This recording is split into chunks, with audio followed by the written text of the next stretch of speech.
Hey there everybody, Don Evans here from WatchReport.com, and today we'll be taking a look at the Origin Watch Company Vintage Field 2nd Edition.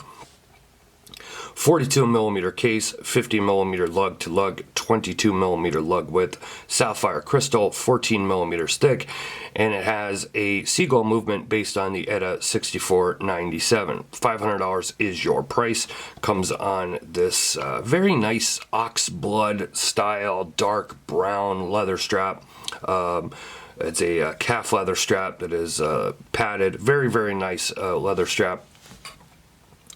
So this is the 2nd edition, and I still believe it's for sale on the Origin Watch Company website. To me, this is a much more improved, a much more polished edition, if you will. Very nice case with a combination of brushed and polished finishes here.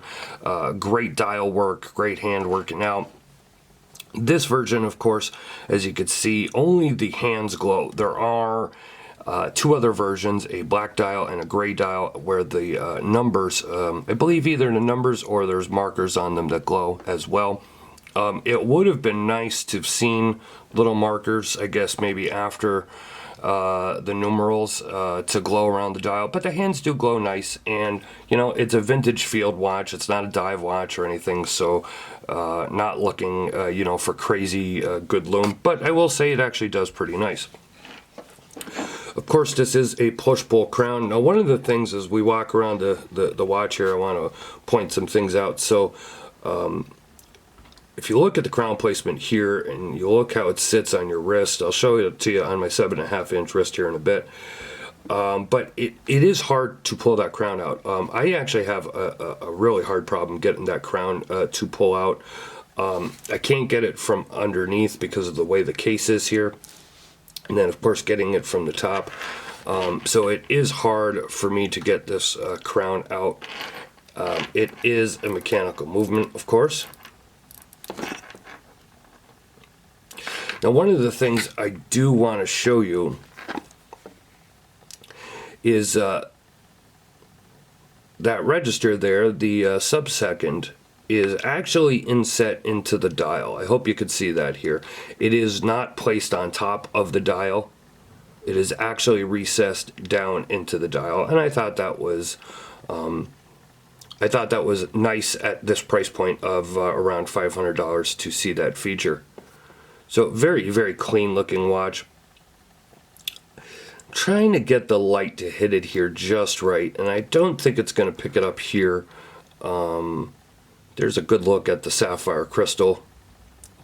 I don't think it's going to pick it up here on video, but if you take a look at my pictures at WatchReport.com, I have macro shots of the dial where you can see the slight eggshell texture to the dial.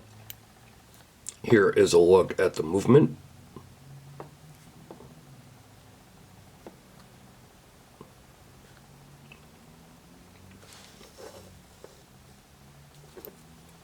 So look at the back of the strap.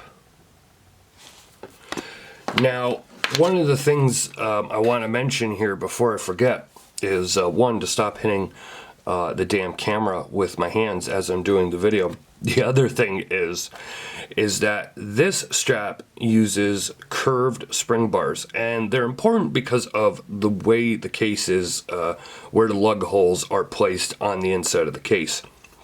You really can't fit a straight spring pin on the inside of here.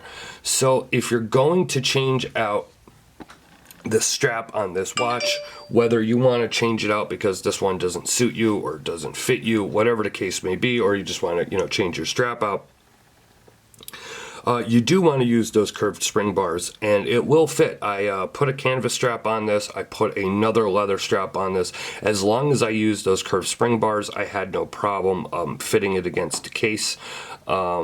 But I do want you to be aware of that, and you know, I'd probably, if you're not somebody that has a lot of extra spring bars laying around, maybe you want to buy a couple of extra curved spring bars in 22mm size, so that way, for whatever reason, in case when you're working on it you lose them, you have some extras and spares. Let me go ahead and pop it on my wrist here.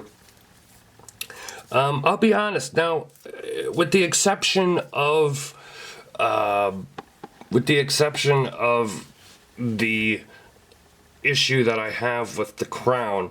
I really have not found another issue that I, like a big glaring issue so far that I could say with this watch. I really, really do love the strap. The watch, to me, looks and feels great on the wrist. Some people would like maybe a 40 millimeter as opposed to 42 millimeter. It'd be great if they could do both sizes down the road. I really love this white dial version. I think the others are really nice. I think this one is a step above them.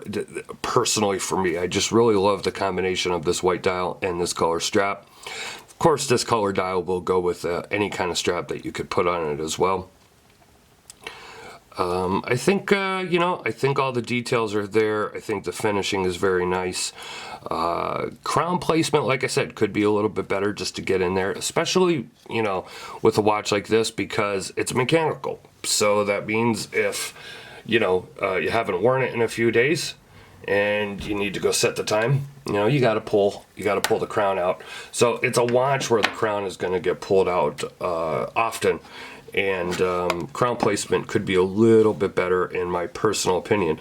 Now granted, if you wear this watch a lot and you just have to manually wind it every now and then it's not going to be as much of an issue. But if you want to see more about this watch, you can click the eye in the upper right hand part of the screen. We'll take you over to watchreport.com, see my full review on this Origin Watch Company Vintage Field 2nd Edition. Leave a like or a comment here on YouTube. Hit that notification bell to subscribe to our YouTube channel so you will never miss another upload. Follow us on social media. We're on Facebook, Twitter, and Instagram. It's been Don Evans for watchreport.com. I'll see you guys on the next video. Thank you very much.